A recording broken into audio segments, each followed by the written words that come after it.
things if necessary, if he continues to We're fight, watching Q on the TV. Oops. Just like it just changed. Right now, I was kind of scared to talk about libertarianism. Also known as the Lost City of Stone, is made up of massive structures that are sculpted right out of the side of canyon walls, hidden in the remote mountains of Georgia. Petra, now they're one talking of the about most Petra. Underrated sites of lost ancient human civilization. Oh my God, yes. And when I say that these Probably structures because are you can get massive, blown up just if you're there. compare the size of the doorways to people. As you can see here at some Oh of my the God, they sites carved in into Petra. But stone what is perhaps even more interesting city? than that is that even though most people very at some elegant point have city. seen these iconic photos, few people have any idea of what's actually on the other side of these doorways. And in this video, I'm Probably going to show they you some needed fire incredible in there. images of what's inside these structures. Oops. Particularly the so-called treasury, also the so-called urn Ooh, tomb, lots of gold. and of course the so-called monastery. And I'm going to show you a few others as well. Well, it Now, would have unless been you've blinding watched to some have documentaries fire in the about Petra, and cornery, I've watched so. a few, but I was actually surprised to see on just how little is Okay, actually shown. enough. I want to talk about And by the way, libertarianism they certainly don't share it in the public school system. right away because I put something in the pot just now. Yay, libertarianism. And I'm very careful not to do that because I don't want to be responsible for the whole mess if it turns into a whole mess and it's humongous. What could the whole mess be? I have no idea. And finally, after writing that poem, I'm willing to admit I could have been a part of it. I wrote that poem right before I went to the polls, and what was on the ballot? A whole libertarian column. Oh my God, what did my poem do? No, that was just, no, couldn't have. My poem was not that great. No. Oh my God. Well, now, just like any lie comes out, libertarianism. The reason I am not a libertarian, even though my best friends and political advisors are, is I don't really know what libertarianism is. I am a Democrat. And I need my coffee and a cigarette. I'll come right back.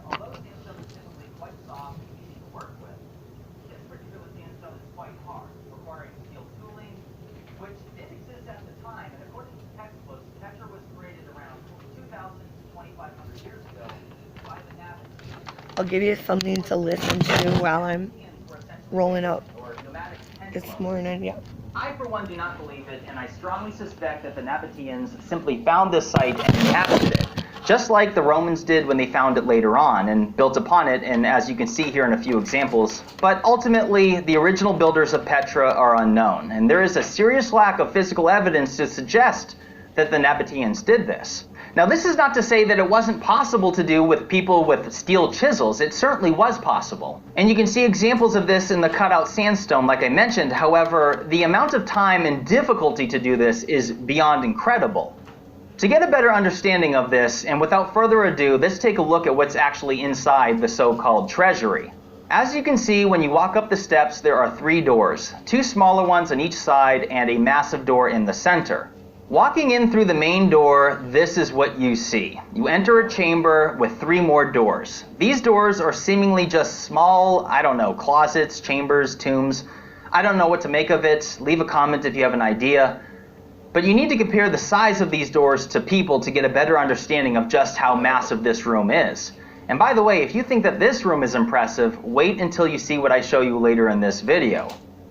But also look at the incredible precision, and of course the colors of the blended sandstone is simply beautiful.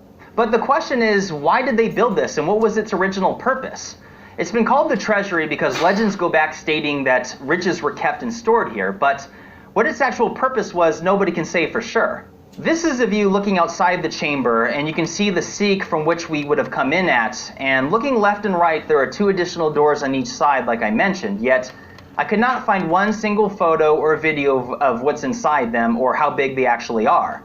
And none of the documentaries I saw showed it either. And I'm guessing that they are just 2 small rooms with high ceilings. I mean, that's a question. But that's not all, because there is an additional chamber directly below the treasury, which is now sealed under a locked gate. I have no pictures and I've seen no videos of what's inside this underground chamber either, but my understanding is that it's about 100 feet long, 100 feet wide, and 30 feet high. And some 300,000 cubic feet of stone was removed in just that one chamber alone. And this doesn't include the millions of cubic feet of stone that was ultimately removed from the nearly 30 large chambers located throughout Petra. In fact, the treasury only makes up 1% of Petra. And take a quick look at this map.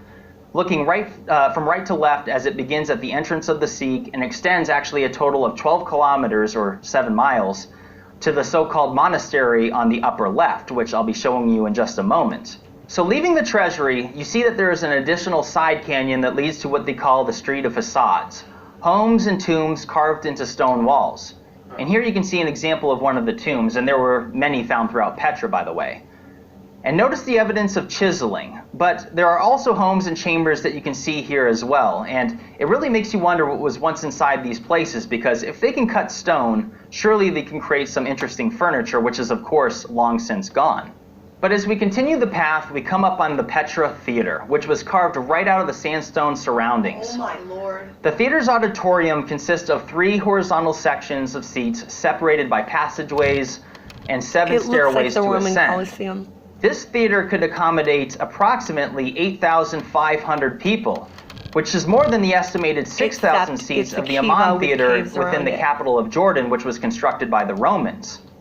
I would just love to have seen this theater at its peak before the sands of time got to it, and I can only imagine how much work was put into creating this. But as we continue on from the theater, we pass more incredible facades, and there are hundreds of them found throughout Petra, all of which would be incredibly difficult to construct with just chisels. And this takes us to what's referred to as the urn tomb. Like I mentioned earlier, you can see the lower part of it, which was added by the Romans.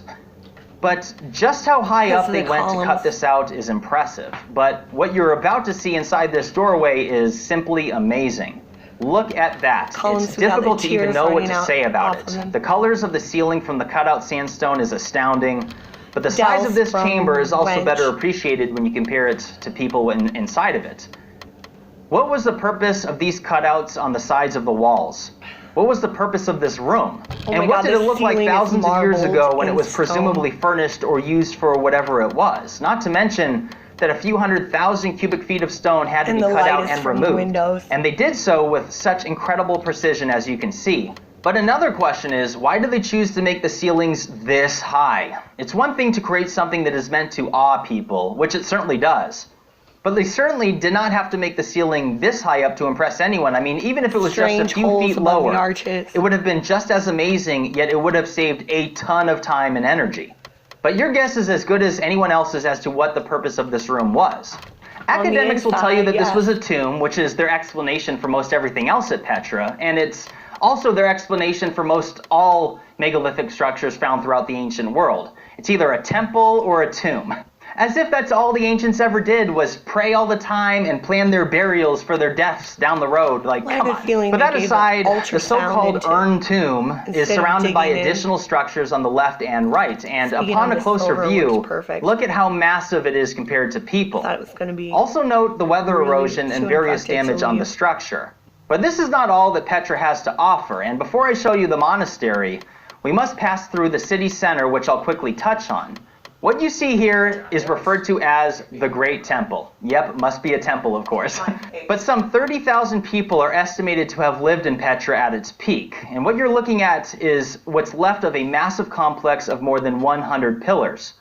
I imagine that what this looked like completed was probably beyond impressive, and some people have theorized the possibilities, as you can see here in this image. So going from the city center to the monastery requires a difficult hike up the stone hills on foot. And as you can see, the design and size of this is truly astonishing. The so-called monastery measures 160 feet wide, or 50 meters, by approximately 148 feet high, or 45 meters, making it 20 feet taller than the treasury and twice as wide. And again, it's a must to compare its size to people to truly appreciate its eminence.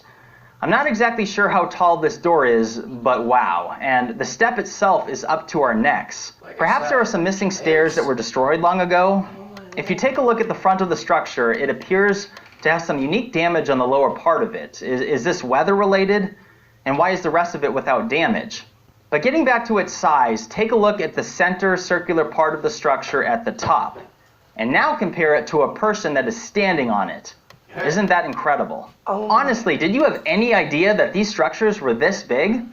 Before I ever did any research on Petra, I already knew that this site was impressive, but I had no idea that these structures were this big. So the question now is, what's inside of it? So let's look. What exactly are we looking at? A cutout with a small, shallow stage with a set of stairs on each side, and its size, again, can only be properly appreciated when you compare it to a person. What was the purpose of this room, and why did they go to such extreme extent to build something like this? All we are left with today are guesses. But of course, go figure, academics labeled it a monastery. Now people will say as to why they went to such extent to create something so impressive is because, well, they did it because they could do it. Well, yeah, they could. I agree, somebody could and did. But perhaps this was done long ago, before this region was as dry as it is now. Keep in mind that this is one of the driest places on Earth, only receiving a few inches of rainfall every year. It would make much more sense for this site to have been created further back in time than just 2,000 years ago. Perhaps to a time when the region received more rainfall, just like what we've learned about ancient Egypt once being lush with vegetation. Just think, if all of Petra was constructed with a huge labor force, with the slow and painful process of using steel chisels, why would they do it in the middle of a desert when they would need an abundance of water? And there is evidence that Petra is very old. In fact, there was a new monument discovered in 2016, found by drones and satellite imagery, and is described as hiding in plain sight all this time. This massive platform is twice the size can of give the it an Olympic swimming pool ultrasound. and is now mostly buried. Archaeologists said it's probably 2,000 years old, but I have a feeling that this thing could be much older than much of Petra itself. Wow. I mean, look at other structures around Petra that appear to show that some are indeed older than others. And as you can see in the example of what's called the obelisk tomb, obviously it's heavily eroded, especially on the lower part of it. And look at other images of the structures chiseled that it all have far out more weathering with than steel. others. And again, She notice didn't their have. size. And while I'm at it, take a look at How'd other they do the chambers inner found throughout part the city with of the Petra. ceiling They just make you hollow? wonder what the story is and what they were used for. And I still can't get over just how awesome the colors of the sandstone are. But And the one of the rooms chambers inside. that stands out to me is this one. Look at this.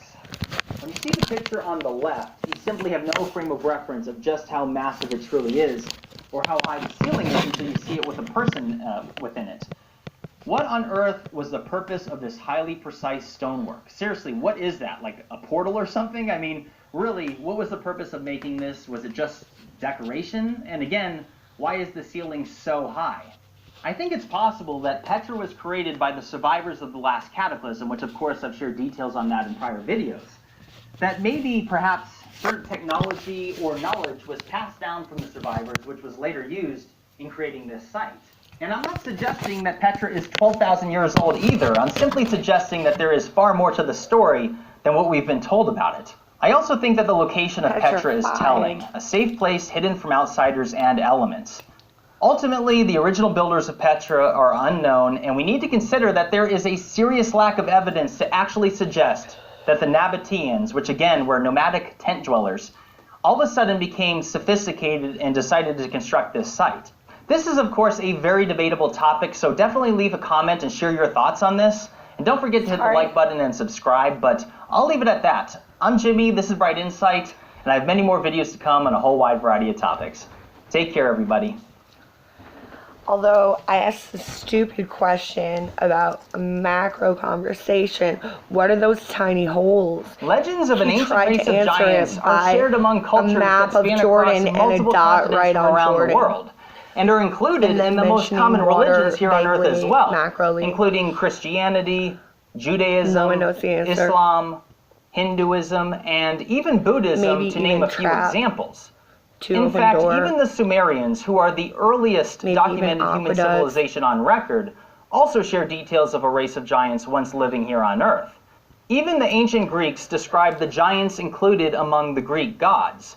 And there are many different words that have been used to describe the race of massive humans, such as the Nephilim from the Bible, Oops, the I Thamud missed people in it. the Quran, the Daityas in Hinduism, and the Asura in Buddhism. And descriptions of red-haired, white-skinned giants are shared by several different Native American tribes in North America, and even reaching as far away as the Manta people in Peru in South America. Now on this channel, I have made many videos discussing massive megalithic structures found throughout the world, many of which are just as mysterious as they are massive, as there is a huge missing chapter within our ancient history. Look at that right angle. We do not know exactly how or by who many of these structures were created. Perfect square. And I have received literally thousands of comments from people on various videos stating that these structures were built by giants.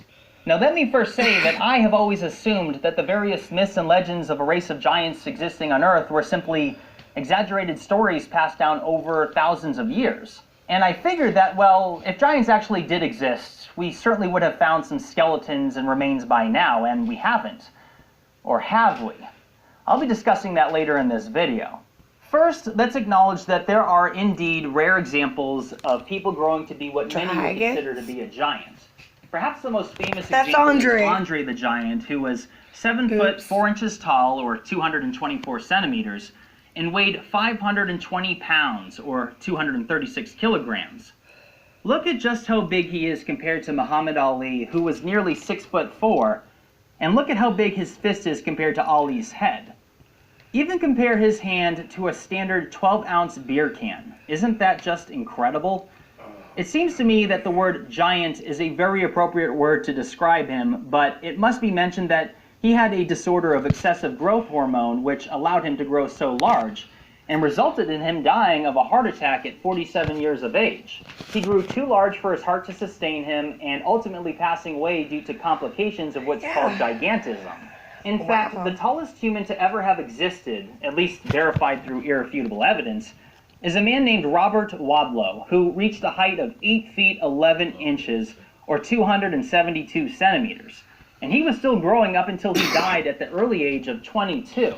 He, just like Andre the Giant, also suffered from gigantism, which is caused by hyperplasia of the pituitary gland, causing his abnormal and excessive growth, which also caused issues in his bones and joints. In fact, he needed braces perfect for his legs size just to walk. And he ended up dying actually of an ankle infection in 1940. But neither of these examples are the results of being from a race of giants. I mean, they weren't so large because their parents were giants that gave birth to other giants. So is it possible that the various myths and legends of giants existing in the past are actually just similar examples to modern times, where in certain rare examples people grow to be exceptional